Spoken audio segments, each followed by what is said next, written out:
जय हिंद साथियों, स्वागत है आप सभी का फिर से आपके अपने YouTube चैनल एग्ज़ाम डे पर। तो जैसा कि हम पढ़ रहे थे इंडियन ज्योग्राफी या भारत का भूगोल, तो उसमें हम पढ़ चुके थे भारत का विस्तार, और उसके बाद पढ़ा हमने हिमालय। हिमालय के बाद पठार, और अब चल रहा था हमारा पश्चिमी घाट। क्या? पश्चिमी घाट, वेस्टर्न घाट। ठीक है। तो पश्चिमी घाट में मैं आपको इससे पहले वाली जो क्लास है बता चुका हूँ कि पश्चिमी घाट की उत्पत्ति किस प्रकार हुई, और पश्चिमी घाट कहाँ से कहाँ तक पड़ता है। और उसमें मैंने बताया आपको कि पश्चिमी घाट उत्तर की तरफ कितना चौड़ा है और दक्षिण की ओर कितनी चौड़ाई है उसकी। ठीक है। तो क्लास को हम आगे बढ़ाने से पहले इससे पहले वाली जो क्लास थी उसका रिवीजन करेंगे, जिससे कि आपको और ज़्यादा अच्छे से समझ में आ जाए, और आप इससे पहले वाली क्लास ज़रूर पढ़ें और आप ना भूलें। ठीक है। तो आपने अगर अब तक हमारे चैनल को सब्सक्राइब नहीं किया तो पहले चैनल को सब्सक्राइब करें, और वीडियो अगर अच्छी लगे तो लाइक करें, कमेंट करें और ज़्यादा से ज़्यादा शेयर करें। ठीक है। चलिए भाई रिवीजन करते हैं हम। मैंने बताया था आपको कि जो पश्चिमी घाट है,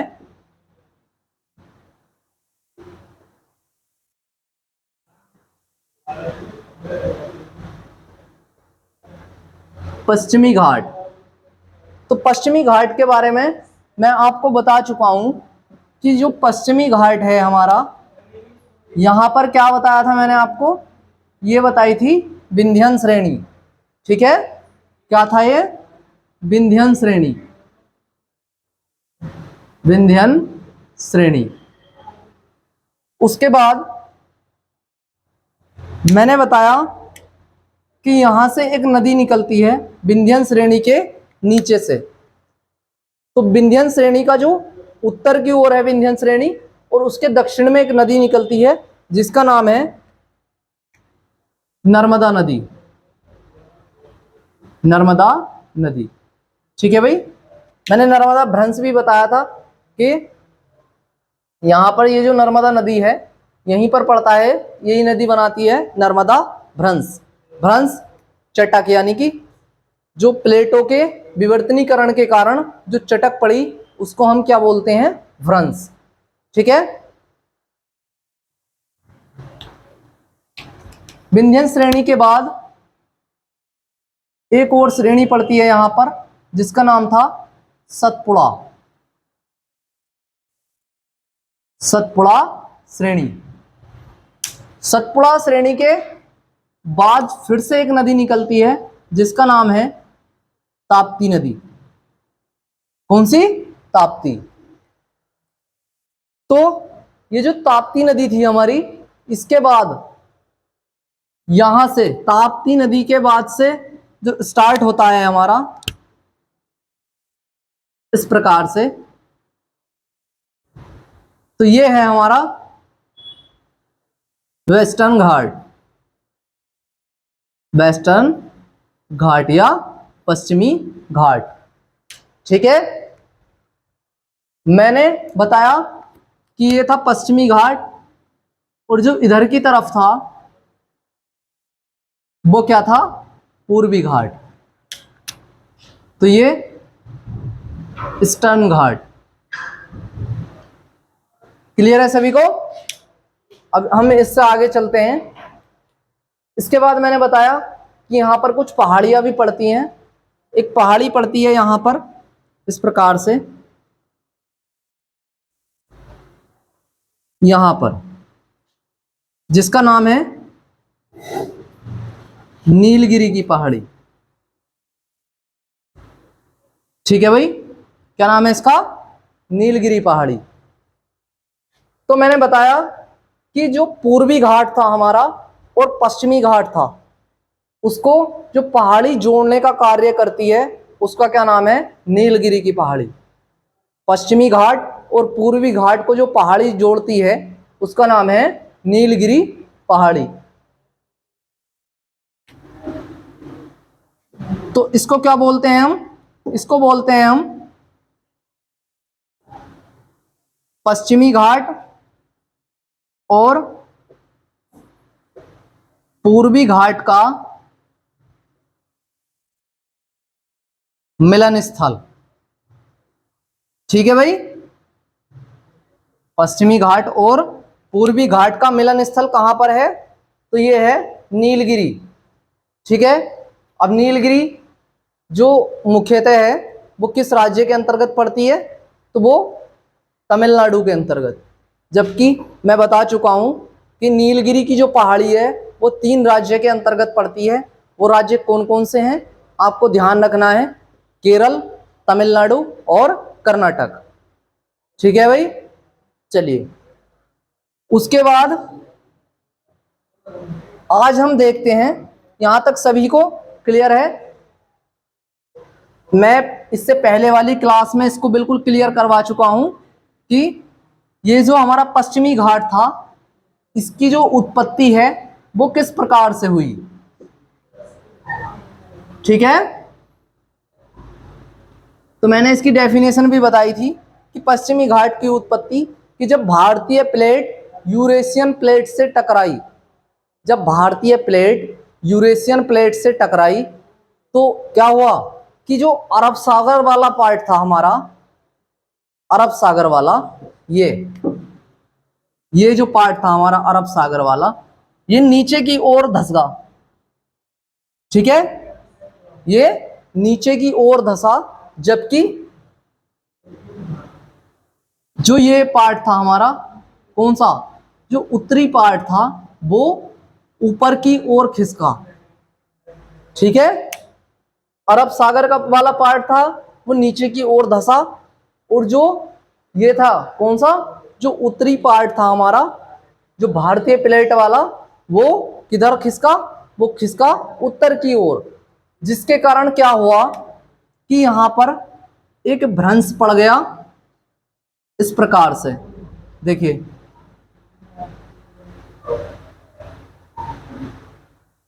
ये था इस प्रकार से। तो ये क्या था हमारा? ये था हमारा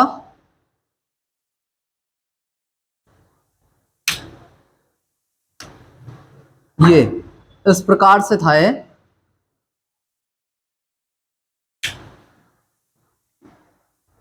बड़ा करके बता रहा हूं भाई, आपको मैप को अच्छे से ध्यान में रखना है, क्योंकि जैसे ही आपके सामने प्रश्न आता है आपको एकदम से उसकी लोकेशन का ज्ञान होना चाहिए कि भाई ये जो प्रश्न है हमारा वो कहाँ से और किस प्रकार से पूछा गया है। ठीक है, कंफ्यूज नहीं होना है, एक एक कॉन्सेप्ट आपके क्लियर हो जाएंगे। आप यहां ध्यान दीजिए, जैसे कि ये था हमारा, ये इस प्रकार से क्या है?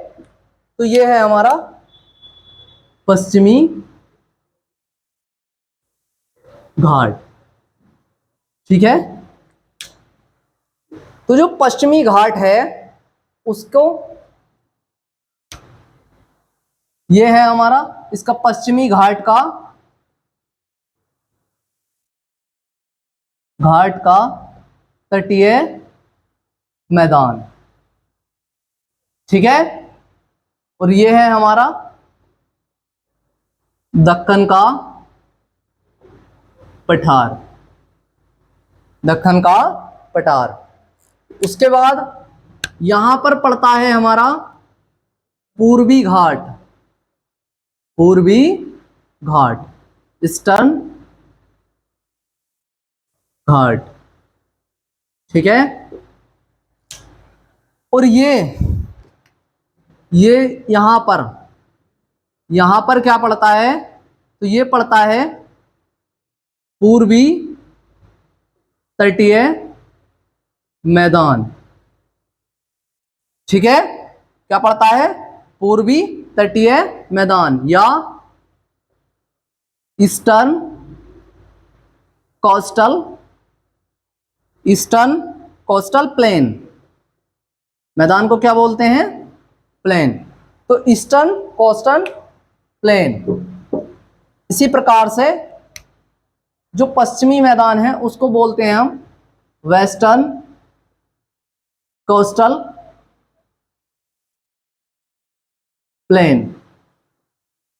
ठीक है भाई, ध्यान रखना है आपको कि ईस्टर्न कोस्टल प्लेन और वेस्टर्न कोस्टल प्लेन। ठीक है, तो मैंने बताया था आपको कि ये जो अरब सागर कहां पर है, यहां पर है हमारा क्या, अरब सागर। अरब सागर। तो जब प्लेट विवर्तनीकरण हुआ तो हुआ क्या कि ये जो अरब सागर वाला भाग था, आपको दिखाई भी दे रहा होगा कि ये इस ओर झुका। ठीक है, इस ओर यहां पर झुकाव हुआ और ये धंस गया, यहां पर धंस गया है।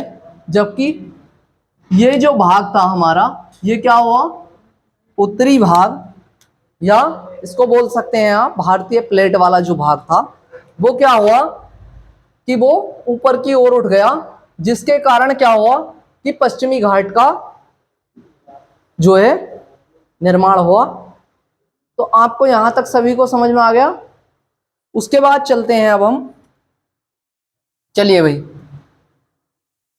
उसके बाद देखते हैं, हमने पढ़ी थी इसकी पहाड़ी, इसकी जो मुख्य पहाड़ी थी वो कौन कौन सी थी। तो मैं पहले भी बता चुका हूं और अब फिर से बता रहा हूं, किसकी जो प्रमुख पहाड़ियां थी, मैंने उसके लिए एक ट्रिक बताई थी आपको। प्रमुख पहाड़ियां किसकी, पश्चिमी घाट की। तो मैंने ट्रिक बताई थी आपको, 4 वर्ड याद रखने हैं, NACP। ठीक है, NACP। NA से जो पहाड़ी पड़ेगी उसका नाम है नीलगिरी। ठीक है, N से जो पहाड़ी पड़ती है उसका नाम नीलगिरी। A से जो पहाड़ी पड़ती है उसका क्या नाम है भाई, अन्नामलाई। अन्नामलाई पहाड़ी। ठीक है, अन्नामलाई पहाड़ी। जो C से पहाड़ी पड़ती है उसको बोलते हैं हम कार्डेमम पहाड़ी या इलायची पहाड़ी। कार्डेमम पहाड़ी या इलायची पहाड़ी। अब बचता क्या है, P। तो P से जो पहाड़ी पड़ती है उसका नाम है पलानी। पलानी पहाड़ी। ठीक है भाई, पलानी पहाड़ी। तो आप सभी को अच्छे से पता चल गया कि कौन सी पहाड़ी कहां पर पड़ती है, और सॉरी कहां पर पड़ती है ये मैं आपको अभी बताऊंगा। आपको केवल ये याद रखना है कि इसके अंतर्गत, किसके, पश्चिमी घाट के अंतर्गत जो पहाड़ियां पड़ती हैं वो कौन कौन सी हैं। तो आपको ये 4 वर्ड याद रखने हैं, NACP।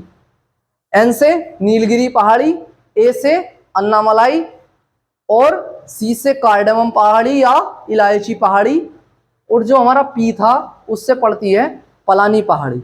आप इसको मैप के माध्यम से देखेंगे, मैं बता रहा हूं, यहां पर ध्यान देंगे भाई। देखिए, अब मैं बताऊंगा आपको कि मैप में कौन सी पहाड़ी कहां पर पड़ती है और किस क्रम में पड़ती है।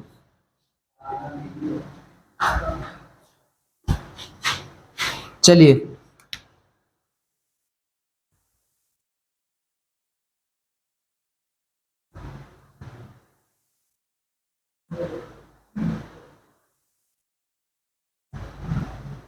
देखिए भाई, मैंने बताया था कि यहां पर जो सतपुड़ा के बाद जो नदी पड़ती है कौन सी, ताप्ती। यहीं पर एक नदी और पड़ती है नर्मदा, उससे ऊपर थी विंध्यन श्रेणी। विंध्यन श्रेणी, फिर सतपुड़ा। यहां से स्टार्ट होता है ताप्ती नदी से पश्चिमी घाट हमारा। तो पश्चिमी घाट इस प्रकार से यहां से स्टार्ट हुआ है पश्चिमी घाट, और ये था हमारा पूर्वी घाट। तो मैंने बताया कि जो नीलगिरी की पहाड़ी है हम उसको क्या बोलते हैं, पश्चिमी घाट और पूर्वी घाट का मिलन स्थल। तो नीलगिरी की जो पहाड़ी है वो कहां पर पड़ेगी, वो पड़ती है हमारी यहां पर, इस प्रकार से। कौन सी है ये, नीलगिरी, नीलगिरी पहाड़ी। अब एन से आया नीलगिरी। नेक्स्ट देखते हैं हम कि नेक्स्ट जो पहाड़ी पड़ती है हमारी ए से, वो कौन सी थी, अन्नामलाई। जो मैंने आपको बताया वो क्रम से ही बताया है भाई, तो आपको ध्यान रखना है। ये कौन सी पहाड़ी पड़ती है, तो इसका नाम है अन्नामलाई। ठीक है, अन्नामलाई पहाड़ी। उसके बाद जो पहाड़ी पड़ती है उसका क्या नाम है, अन्नामलाई के बाद कौन सा अक्षर आया, सी, एन ए। एन ए हो चुका है, एन से नीलगिरी, ए से अन्नामलाई, अब आया नंबर सी का। तो सी से आपको ध्यान रखना है, यहां पर जो पहाड़ी पड़ती है उसको बोलते हैं हम कार्डमम, कार्डमम पहाड़ी या इलायची पहाड़ी, इलायची पहाड़ी। ठीक है भाई, तो आप 3 पहाड़ियां पढ़ चुके हैं, सॉरी 4 पढ़ चुके हैं, जिनमें से आप 3 को मैप के माध्यम से देख चुके हैं कि कौन सी पहाड़ी कहां पर पड़ती है। ठीक है, अब हम बची कौन सी, एक अक्षर रह चुका अब हमारा पी। पी से जो पहाड़ी पड़ती है हमारी वो इसी के पास पड़ती है, जिसका नाम है पालनी पहाड़ी, पालनी पहाड़ी। क्लियर है यहां तक सभी को, चलिए भाई।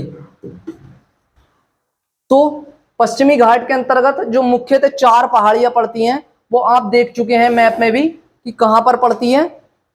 ठीक है, अब मैं बता रहा हूं आपको कि जो नीलगिरी की पहाड़ी है उसका जो सर्वोच्च शिखर है उसका क्या नाम है, तो बताओ जल्दी से, क्या नाम है उसका।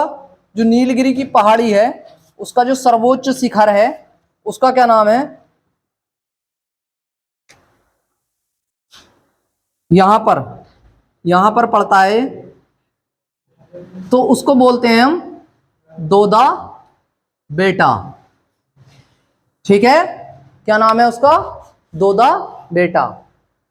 किसका है ये, नीलगिरी की पहाड़ी का। देखिए फ्रेंड्स, मैं आपको बता रहा हूं कि इस क्लास में थोड़ा आपको लंबी मिलेगी, मगर उसको देख के आपको घबराना नहीं है। एक एक कॉन्सेप्ट आपका जो पश्चिमी घाट से पूछ सकता है एग्जाम में वो क्लियर हो जाएगा। तो आप ये ना देखें कि कितने टाइम की है क्लास, केवल आप क्लास को अंत तक जरूर देखें। आपके जो है सारे सवालों के जो क्वेश्चन हैं, सॉरी सबके आंसर आपको इसी क्लास में मिल जाएंगे। जो पश्चिमी घाट से रिलेटेड हैं आपके डाउट वो क्लियर हो जाएंगे। चलिए, तो कौन सी पहाड़ी पड़ी इसमें, नीलगिरी पहाड़ी में जो सर्वोच्च शिखर पड़ा उसका नाम था दोदा बेटा। जिसकी ऊंचाई कितनी है, तो इसकी जो ऊंचाई है वो है 2637 मीटर। ठीक है, इसकी जो ऊंचाई है वो कितनी है, 2637 मीटर। नेक्स्ट देखिए भाई, ये कौन सी पहाड़ी थी, तो ये थी हमारी अन्नामलाई पहाड़ी। अन्नामलाई पहाड़ी में जो शिखर पड़ते हैं उसको बोलते हैं हम कौन कौन से, एक तो था हमारा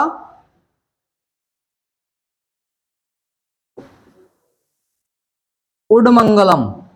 ठीक है, कौन सा, उडमंगलम, या आप इस तरह से ध्यान रख सकते हैं ऊटी। ऊटी जो पड़ती है हमारी, आपने सुना होगा तमिलनाडु में, तो वो किस पहाड़ी पर पड़ती है, अन्नामलाई पहाड़ी पर। ठीक है भाई, नेक्स्ट जो पड़ती है इसमें वो कौन सी है, तो उसका नाम है क्या? अनाईमुडी। अनाईमुडी। क्लियर है सभी को? अन्नामलाई पहाड़ी के अंतर्गत दो शिखर पड़ते हैं। पहले का नाम है उडमंगलम या ऊटी, सेकंड है अनाईमुडी। अनाईमुडी अन्नामलाई पहाड़ी का सर्वोच्च शिखर है। अन्नामलाई पहाड़ी का भी और पश्चिमी घाट का भी ध्यान रखना है आपको कि अन्नामलाई पहाड़ी का भी और किसका, पश्चिमी घाट का भी जो सर्वोच्च शिखर है उसका क्या नाम है? अनाईमुडी। जिसकी जो ऊंचाई है वो कितनी है? तो इसकी ऊंचाई आपको ध्यान रखनी है, वो है 2695 मीटर। ठीक है, चलिए यहां तक सभी को क्लियर है? तो आप अपनी नोटबुक में मेरे साथ साथ बनाते रहिए और एक एक पॉइंट नोट करिए। चलिए इसके बाद मैं बताता हूं आपको कि यहां पर ये जो पश्चिमी घाट है, पश्चिमी घाट को मैंने बताया था कि ये कैसा घाट है कि इसको बिना दर्रे के पार नहीं कर सकते। ठीक है, ये इसमें कहीं पर भी टूट फूट नहीं है, बिना दर्रे के हम इसको पार नहीं कर सकते। तो पश्चिमी घाट से किस ओर, अंदर की ओर जाने के लिए हम किसका यूज करते हैं? दर्रे का। ठीक है, चलिए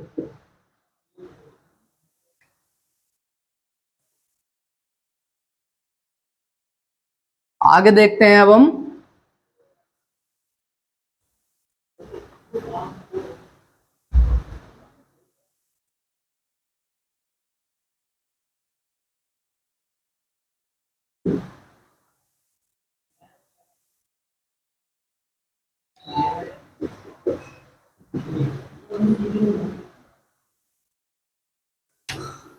देखिए भाई, मैंने बताया कि पश्चिमी घाट की सर्वोच्च जो चोटी है उसका नाम, ये सर्वोच्च शिखर, उसका क्या नाम है?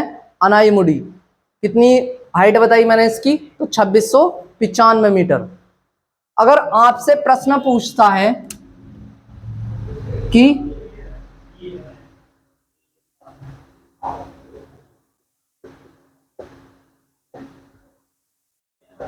पश्चिमी घाट या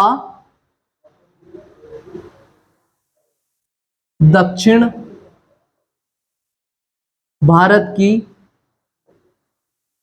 भारत का सर्वोच्च शिखर, अगर आपसे प्रश्न इस प्रकार से पूछता है कि पश्चिमी घाट या दक्षिण भारत का सर्वोच्च शिखर, तो बताओ आपका आंसर क्या होना चाहिए? मैं बता चुका हूं भाई, जल्दी से बताओ।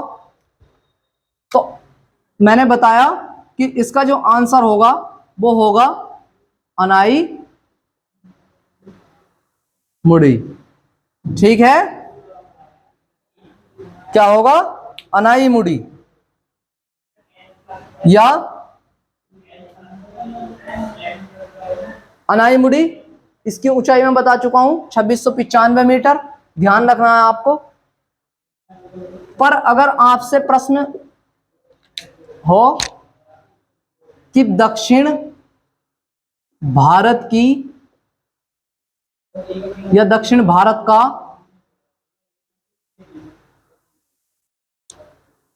सबसे दक्षिणतम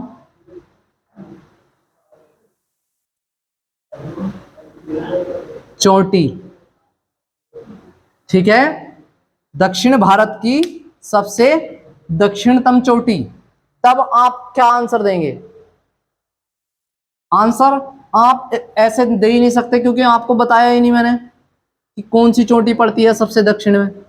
तो यहां पर जो ये पहाड़ी बताई मैंने, कार्डेमम, कार्डमम पहाड़ी, कार्डमम पहाड़ी या इलायची पहाड़ी, इसके नीचे यहां पर एक पर्वत पड़ता है जिसको बोलते हैं हम महेंद्र पर्वत। कौन सा पर्वत? महेंद्र पर्वत। तो अगर आपके ऑप्शन में महेंद्र पर्वत हो तो आपको इस प्रश्न का जो आंसर देना है कि भारत की सबसे दक्षिणतम चोटी, तो आपको महेंद्र पर्वत लगाना है। बट अगर महेंद्र पर्वत आपके ऑप्शन में ना हो तो यहां पर महेंद्र पर्वत से भी नीचे एक और चोटी पड़ती है जिसका नाम है नागरकुई। ठीक है भाई, ध्यान रखना है आपको।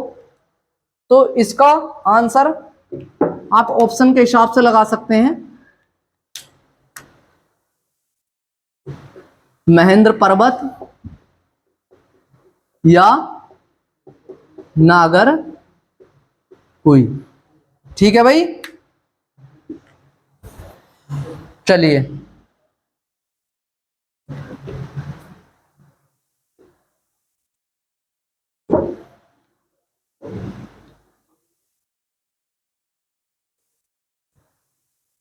तो देखिए फ्रेंड्स, मैं आपको बता रहा हूं कि अगर आप हमारे चैनल पर नए हैं तो आप सबसे पहले चैनल को सब्सक्राइब करें, और वीडियो अगर आपको अच्छी लगे तो क्लास को लाइक करें और कमेंट करें। आपका अगर कोई भी डाउट है तो आप कमेंट के माध्यम से हमें बता सकते हैं। आपके डाउट को टेलीग्राम पर या क्लास में ही क्लियर कर दिया जाएगा। और हमारी जो लाइव क्लास हैं वो बहुत जल्द स्टार्ट होंगी। जब तक आप ये क्लासें पढ़ रहे हैं रिकॉर्डेड क्लास, इसके बाद अब हम लाइव क्लास बहुत जल्द स्टार्ट कर रहे हैं, तो बने रहिए हमारे चैनल के साथ। और आपने अगर चैनल को सब्सक्राइब नहीं किया तो मैं फिर से कह रहा हूँ, चैनल को सब्सक्राइब करें। और ये जो वर्दी की जंग हमारी सीरीज चल रही है इसमें बने रहिए हमारे साथ। चलिए भाई,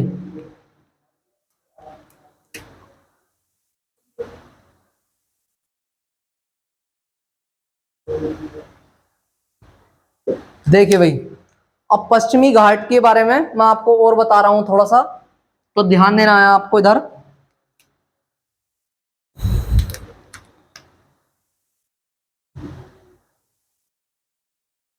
मैंने बताया कि ये जो पश्चिमी घाट था हमारा, तो इसके इस ओर जाने के लिए हमें किसका माध्यम लेना पड़ता था? दर्रों का। केवल हम दर्रों के माध्यम से ही पश्चिमी घाट को पार कर सकते हैं। इससे पहले मैं आपको एक बात और बता रहा हूं कि यहां पर पड़ता है हमारा कौन सा राज्य? महाराष्ट्र है। महाराष्ट्र के बाद गोवा। तो यहां पर पड़ता है 16 डिग्री। कितना? 16 डिग्री जो उत्तरी अक्षांश है, 16 डिग्री उत्तरी अक्षांश।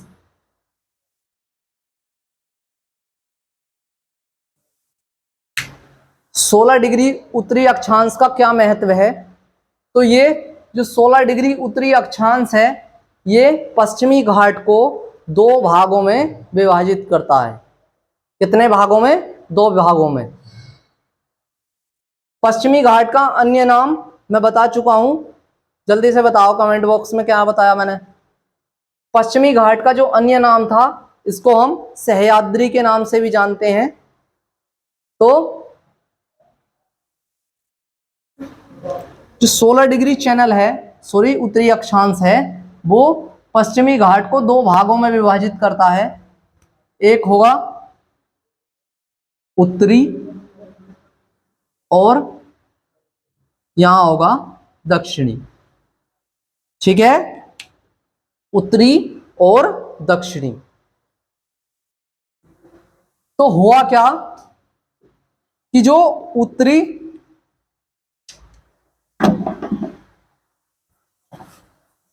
देखिए भाई,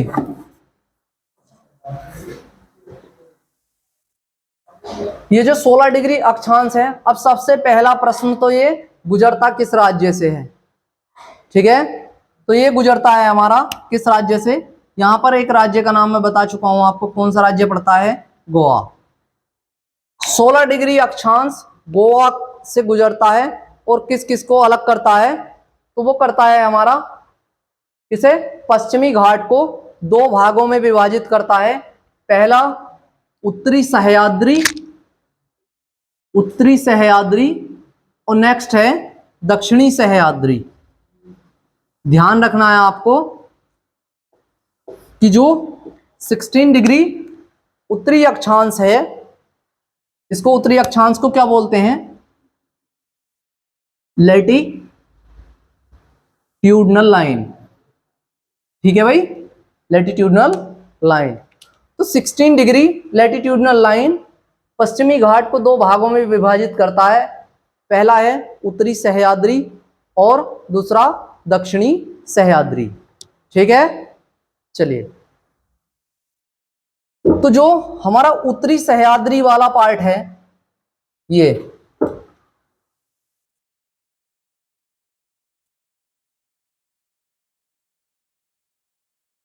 इधर से,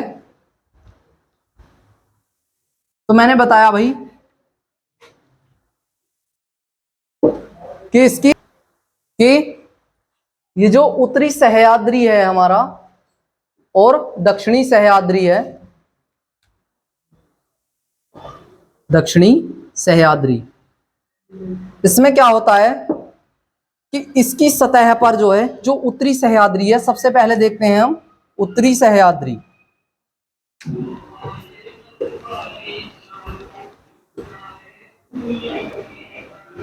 उत्तरी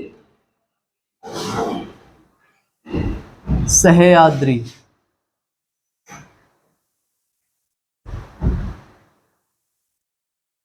और दूसरा होगा दक्षिणी सह्याद्री। ठीक है, कितने डिग्री, 16 डिग्री, 16 डिग्री उत्तरी अक्षांश। ध्यान रखना है भाई आपको। तो जो हमारा उत्तरी सह्याद्री है, उसमें क्या है कि इसकी जो सतह है, उत्तरी सह्याद्री की जो सतह है, उस पर बेसाल्ट, यहां देखिए, इसकी सतह पर बेसाल्ट लावा का निक्षेप मिलता है भाई, निक्षेप मिलता है। ठीक है, इसमें आपको ध्यान रखना है कि इसकी सतह पर बेसाल्ट लावा का निक्षेप मिलता है, जो उत्तरी सह्याद्री है हमारा। इसके बाद एक और पॉइंट देखते हैं हम इसमें कि इसका जो सर्वोच्च शिखर है, ठीक है, इसका सर्वोच्च शिखर वो कौन सा है, तो उसका नाम है क्या, कलसुबाई, कलसुबाई। ठीक है, कलसुबाई की जो हाइट है वो कितनी है, तो वो है 1646 मीटर। ध्यान रखना है आपको कि इसका सर्वोच्च शिखर कलसुबाई है, जिसकी ऊंचाई कितनी है, 1646 मीटर। एक और शिखर पड़ता है इसमें, जिसका नाम है महाबलेश्वर, महाबलेश्वर। महाबलेश्वर और कलसुबाई दोनों ही जो शिखर हैं वो किस राज्य में पड़ते हैं, तो आपको ध्यान रखना है महाराष्ट्र, महाराष्ट्र, महाराष्ट्र राज्य में पड़ते हैं ये दोनों शिखर। और महाबलेश्वर की जो हाइट है आपको वो भी ध्यान रखनी है, 1438 मीटर। ठीक है, तो आप उत्तरी सह्याद्री देख चुके हैं। अब हम देखते हैं दक्षिणी सह्याद्री। ज्यादा कुछ ध्यान नहीं रखना है भैया आपको, आप मेरे साथ साथ नोट करते रहेंगे। चलिए, दक्षिणी सह्याद्री। तो दक्षिणी सह्याद्री में आपको इसका जो सर्वोच्च शिखर है, सर्वोच्च शिखर उसका क्या नाम है? तो उसका नाम है कुद्रेमुख। ठीक है, क्या नाम है उसका? कुद्रेमुख। इसकी जो ऊंचाई है वो कितनी है? तो वो है कितनी? 1894 मीटर। ठीक है, ध्यान रखना है आपको, इसकी जो ऊंचाई है कितनी है? 1894 मीटर। इसी में एक और शिखर पड़ता है, कौन सा? तो पुष्पगिरी। पुष्पगिरी। ठीक है, इसकी जो ऊंचाई है आपको ध्यान रखनी है वो है 1714 मीटर। ठीक है भाई, ये दोनों शिखर कहां पर पड़ते हैं? मैंने पहले वाले बताए महाराष्ट्र में पड़ते हैं, और ये पड़ते हैं हमारे कर्नाटक राज्य में, कर्नाटक। ठीक है, चलिए भाई, यहां तक सभी को क्लियर है? तो इससे जो आगे है वो हम नेक्स्ट क्लास में देखते हैं। तब तक बने रहिए हमारे चैनल के साथ। और भाई, इस क्लास की जो पीडीएफ है आपको हमारे टेलीग्राम चैनल एग्जाम डे के नाम से है, उसी पर मिल जाएगी। आप वहां से पीडीएफ डाउनलोड कर सकते हैं, और पीडीएफ की जो लिंक है वो आपको वीडियो के डिस्क्रिप्शन बॉक्स में मिल जाएगी। आप वहां से जाकर पीडीएफ डाउनलोड कर सकते हैं। ठीक है, तो बने रहिए हमारे साथ नेक्स्ट क्लास में। जय हिंद, जय भारत।